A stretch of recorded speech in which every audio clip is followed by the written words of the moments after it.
10 জন সাক্ষীর সাক্ষ্যদানের পর অবশেষে একটি মাদক মামলার নিষ্পত্তি ঘোষণা করলেন উত্তর ত্রিপুরা জেলার ধর্মনগর জেলা ও দায়রা আদালতের বিশেষ বিচারপতি অংশুমান দেববর্মা।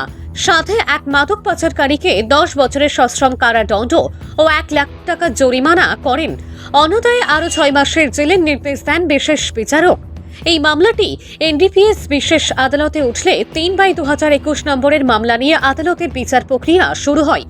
অবশেষে দীর্ঘ 4 বছর বিচার প্রক্রিয়া শেষে 10 জন সাক্ষীর সাক্ষ্যদানের পর বিশেষ বিচারক অংশুমান দেববর্মা এই মামলায় অভিযুক্ত ব্যক্তিকে 10 বছরের সশ্রম কারাদণ্ডের সাথে 1 লাখ টাকার আর্থিক জরিমানা করেন। অন্যদায় আরও 6 মাসের জেলের নির্দেশ দেন। সাথে এই মামলার নিষ্পত্তি হয় বলেও জানান public prosecutor পার্থপল। ভানুচন্দ্রের report, Assam prime network.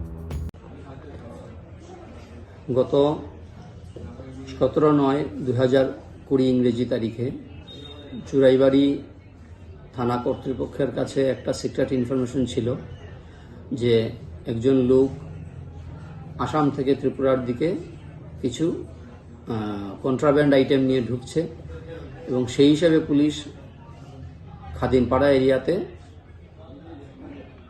ওই লোকটাকে ধরার জন্য ছিল এবং লোকটা যখন ওই জায়গাতে আসে তখন ওকে ধরা হয় এবং সেই অনুযায়ী প্রসেসিং যা ছিল অ্যাজ পার এনডিপিএস অ্যাক্ট সব কিছু করার পরে তাকে সার্চ সিজার করে তার কাছ থেকে যে লোকটা যাকে ডিটেইন করা হয় তার নাম জানা যায় যে বদরুল হক, তার বাড়ি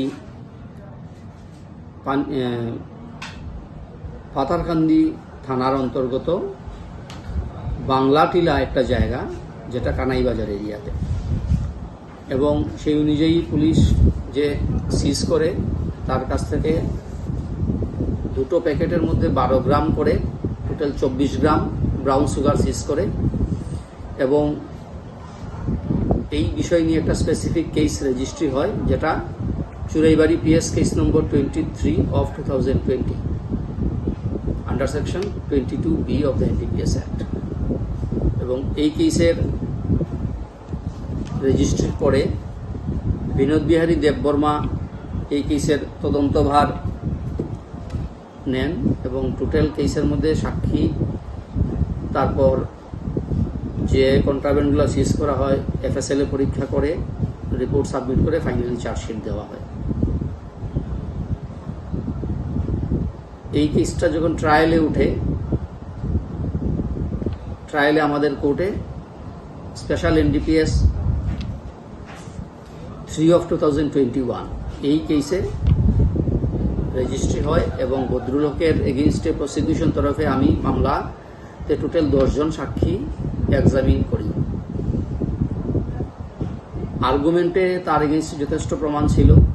আর্গুমেন্ট শেষে আজকে আমাদের স্পেশাল জাজ শ্রী অংশুমান দেববর্মা বদরুল হককে এই কেস প্রমাণ হওয়ার কারণে 10 বছরের সশ্রম কারাদণ্ড সঙ্গে 1 লাখ টাকার জরিমানা অনাদায়ে 6 মাসের সশ্রম কারাদণ্ডে দণ্ডিত করে এই মামলা নিষ্পত্তি করে।